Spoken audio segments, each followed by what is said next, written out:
you ever played Pokemon Go and watched any of the YouTubers who played the game as well, you'll know exactly where I am today. I'm at the famous Long Beach Pike, which is notorious for being one of the world's best places to play Pokemon Go.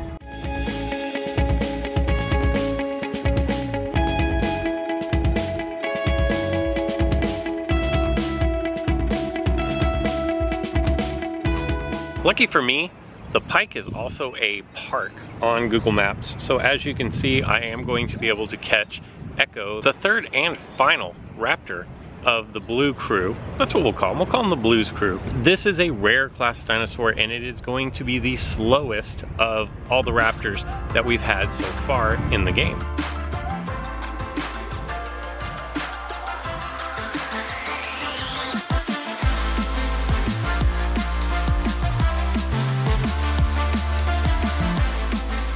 $126, I'll take that. Since the Pike is considered a park, and it's green on Google Maps and it's green in-game, it really comes as no surprise that there'd be an Apatosaurus spawning over here. I'm gonna head over there to catch this because if you will remember from yesterday's video, the Apatosaurus line of dinosaurs is actually a really good counter to the raptors as we know it now. If you do need more Apatosaurus DNA, or you're trying to build any of the hybrids of Apatosaurus, a good place to look is at an amusement park or at a local park, as long as it is green on your Google Maps, and more importantly, as long as it's green on in-game. Now, it doesn't mean you're going to find a ton of Apatosaurus in these green areas. It just means that there's a higher spawn frequency there. I do have one more Ekko to dart. Luckily for me, it's right here. And then we'll go over its stats and we'll talk about some new stuff in game.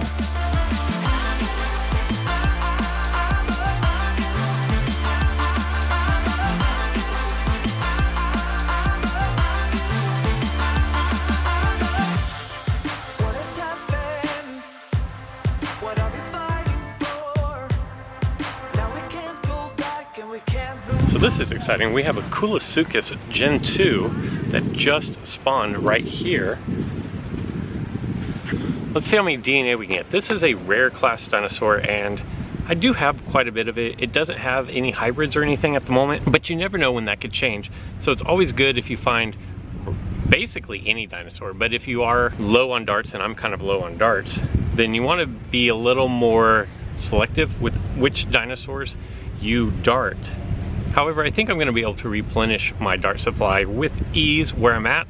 So we're going to go ahead and probably throw all 14 of our darts at this one. You always want to make sure you get a direct hit with that first one, because the dinosaur isn't even moving, which means it's going to be the easiest dart you throw out of all of them. And these Koolasuchus and Diplocalus, they're all pretty easy to dart. I didn't do so great there, but again, I was recording while darting, and I'm actually holding the camera instead of putting the camera down. When it's an important dinosaur, I definitely put the camera down though. As you saw yesterday, sometimes it makes me miss the dinosaurs I'm going for though. Another spawn of Apatosaurus, this time it was a proximity spawn. Luckily, I was able to head over to the supply drop and pick up 25 more darts. So I'm in no danger of running out of darts here. And this one is already significantly better than my last attempt at the Apatosaurus. Lots of direct hits here.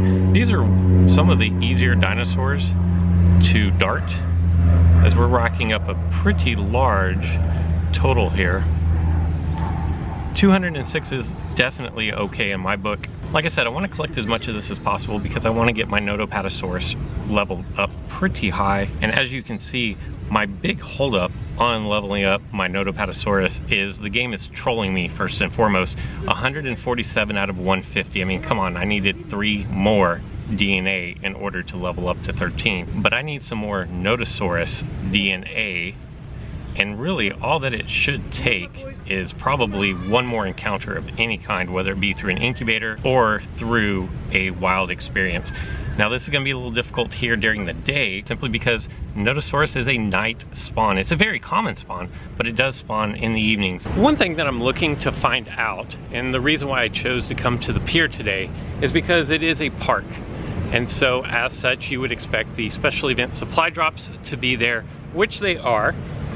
But also, there is a lot of commercial right around the pike. And because certain dinosaurs are known to spawn at certain locations, I want to see if the fact that there is more commercial down here next to a park increases my chances of finding epic or rare dinosaurs that I don't see back at home all the time. I've already expired all 3 of my attempts at Ekko, and one thing that I wish they would change in the game, and something that I think they tried to change in the game previously, was once you've reached your max attempts, in this example 3 because Ekko is a rare class dinosaur, I wish that somehow they would despawn and allow other things to spawn at those supply drops.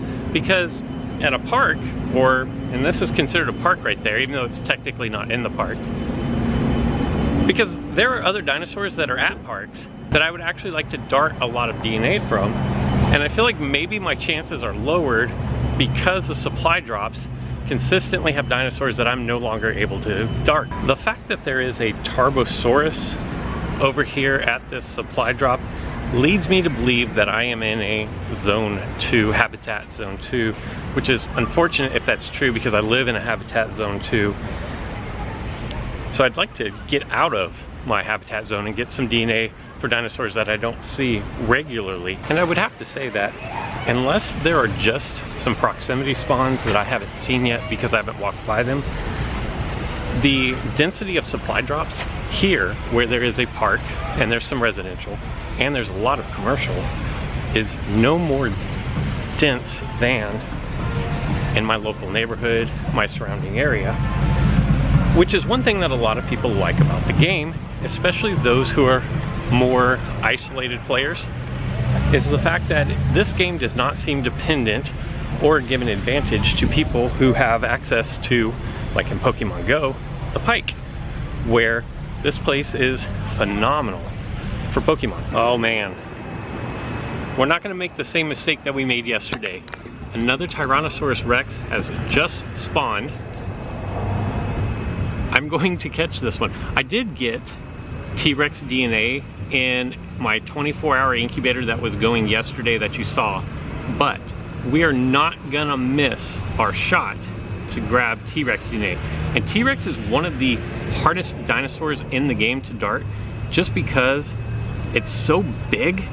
Like, look at this thing, it's massive, and when it spawns at the head and then moves to the tail, it can be really difficult to get from one side of the dinosaur to the other, and it starts moving so fast. Now everything seems to be up near the head region. 62. Not a bad effort. I'm just glad for a little bit of redemption on yesterday. As you see, with the DNA that I received out of my 24-hour incubator, I was able to get to level 15, so I actually can start working on my Indominus Rex. However, I have so little DNA. Like, this is 3 power-ups, and 3 power-ups is not going to get me anywhere near having enough to create my Indominus Rex.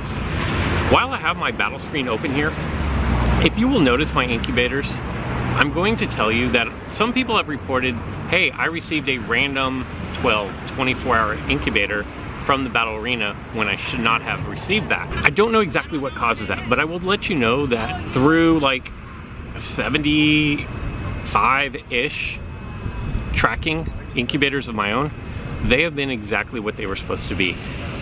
I don't have an explanation, so we are still doing research on that. If you have information, please head over to metahub.info and report your findings. And don't make it something where I think, make sure you're tracking this so that you can actually say with certainty, yes, I did receive an incubator out of order. And while I'm out here walking around, something was brought up on Discord yesterday or maybe today, and I can't remember who posted it, but they said that they see epic dinosaurs spawn in clusters. For example, within maybe half a mile radius, multiple epics will spawn at the same time. So now that we have found an epic as a proximity spawn, I'm hoping maybe we can find more and help to validate that theory. Just like when I did the video on Apatosaurus and spawns originally, and I talked about how they spawn at green places, parks, and amusement parks. When I went to Disneyland, they were everywhere. This is now the third spawn of Apatosaurus that we have seen since getting to the Pike. And for me, that's enough to say that this is absolutely 100% true. Now, having said that, I would like to see Notapatosaurus or Amargasaurus or even Argentinosaurus as well, but where one spawns, the rest are sure to follow. And I think this pretty much confirms to people that there are, in fact, nests per se. Another 214, I'm definitely gonna take that. Still gotta find some Notosaurus out there. Maybe I have to go to an auto dealership or an auto repair place to find those. Not gonna do it today though. With the earlier sighting of the Tarbosaurus and now the fact that there is a Diplocalus on my nearby list at the supply drop, which is, as soon as I'm done spinning here, just over here, that is enough for me to know that I am actually in Habitat Zone 2. Being in Habitat Zone 2 doesn't do a whole lot for me, but there is the outside possibility that we could run into a Sinoceratops, which does actually excite me. And if it is true that epics spawn in clusters, then I would say that there's a greater than zero chance that we'll find some Sinoceratops, hopefully close by. In case you're thinking that this Allosaurus looks out of place because it is typically a night spawn, typically you would be right, it is a Zone 2 night spawn, but the difference here is it's also known to spawn at restaurants, along with T-Rex actually. And with a bunch of restaurants around me, it really does fit in that this dinosaur would be here. Now that I'm sufficiently being trolled by the game for all of the Ekko dinosaurs that I'm not going to be able to dart, I will say that I have it under good authority that there will be an incubator which includes the Delta, the Charlie, and the Ekko raptors. Maybe tomorrow, maybe later on today, I don't know. But I have been told that there is an incubator coming out. Now you will have to spend money in order to get this incubator, but if your dinosaurs are close to reaching a level where they are competitive in the arena battles, it may be worth it for you. And speaking of arena battles, we could be on the very forefront of our first major meta switch. If you will remember, I mentioned a couple days ago that there was code in the game for another arena being added, and now we have reports of just under 100 new moves being added to the game.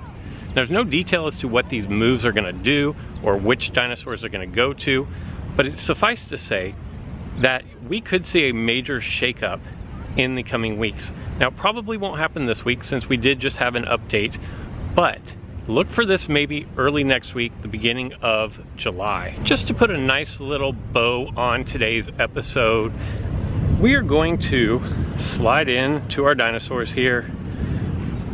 We're going to create the newest dinosaur, Ekko. 100 DNA is what it takes to create it. Tap to continue. And we are going to be able to get this dinosaur up to, I believe, level 8. We have one evolution, and we're just barely gonna have enough for our second evolution, taking us up to level 8. Again, same story as the last two raptors in this little trio. At level 8, if you are at a higher level arena in the game, I don't know that it's going to be worthwhile to use this dinosaur. I think it's just going to be too underpowered at the moment. If you are in a lower level and you were able to unlock the dinosaur, I think it could prove to be very useful. And this is the first raptor that kind of looks like it might be intended for some of the control game instead of the speed game.